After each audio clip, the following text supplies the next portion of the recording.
Selamat siang sahabat petani porang se-Indonesia. Kali ini saya dan teman saya Bapak Rusman akan mempraktekkan cara menanam tanaman porang pada lahan rata seperti yang ada di belakang saya. Inilah lahan yang sudah dibentuk untuk persiapan menanam tanaman porang pada tahun 2020. Biar teman-teman lebih puas, kali ini kami akan membagikan trik atau tutorial menanam tanaman porang dengan cara menanam di bagian got pada permukaan tanah. Teman-teman, inilah lahan yang akan kita mempraktekkan untuk menanam tanaman porang.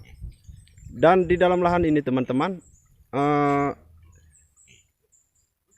ada tanaman coklat, kemudian lombok. Jadi sebelum dibuka lahan ini merupakan lahan coklat dari Bapak Chlodophycus Hasiman yang ada di Desa Ranakulan. Jadi Bapak Chlodophycus Hasiman ini adalah salah satu pengusaha yang ada di Desa Ranakulan. Tetapi dasarnya dia usahanya adalah seorang petani murni, petani mutlak, dan usaha atau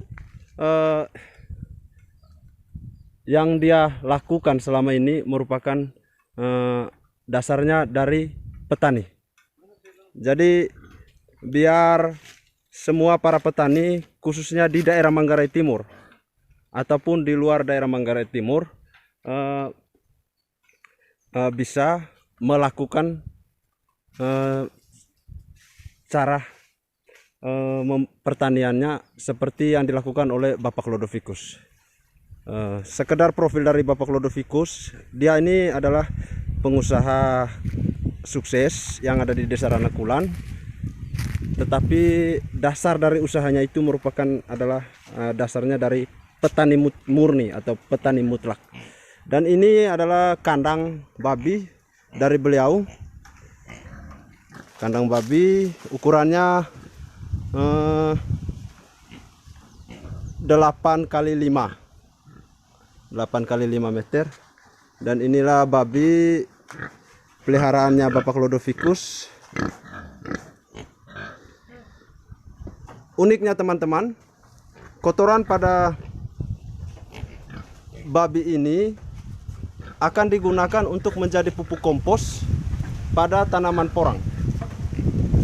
Sengaja kandang ini dibuat di tengah kebun dari Bapak Chlodophycus agar kotoran dari ternak babinya dimanfaatkan di tanaman porang nanti ataupun tanaman yang lain di kebunnya. Nah, sekarang kita akan melihat cara menanam tanaman porang pada lahan yang rata. Dan ini teman-teman uniknya menanam tanaman porangnya pada got, bukan di atas tumpukan tanah yang sudah dibuat gundul seperti ini. Tetapi di sini Pak Fikus menerapkan teorinya menanam tanaman porangnya pada got. Dan sebelum tanaman porangnya diisi, dia sudah menyediakan kotoran-kotoran babi seperti ini. Nah, ini kotoran babi tapi yang sudah dikering.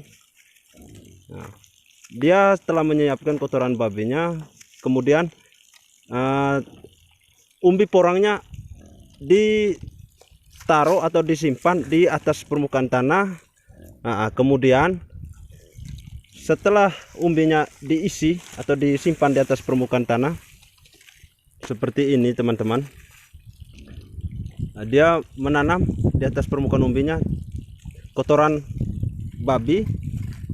Nah, seperti yang kita lihat, kotoran babi, kemudian rumput-rumput kecil seperti ini.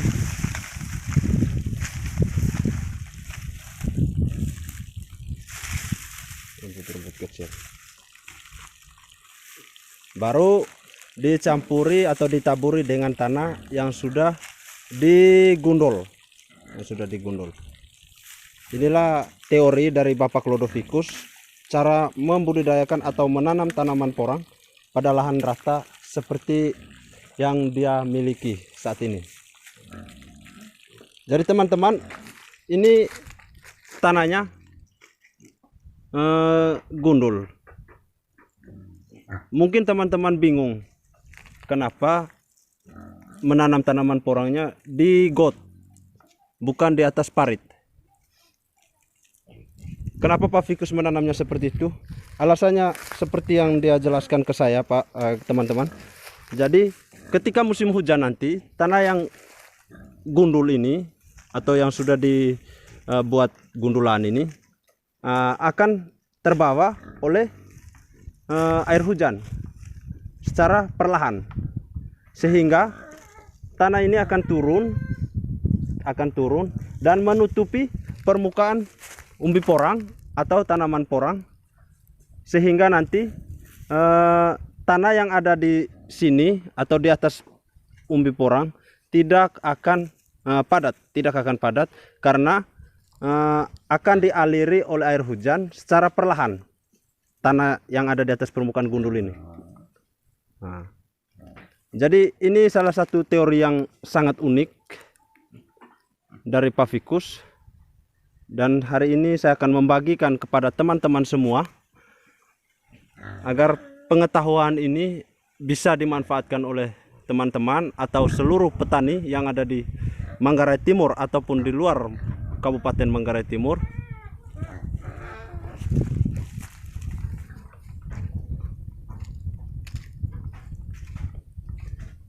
Mungkin itu saja yang perlu saya bagikan terkait dengan teori cara menanam tanaman porang di bawah got.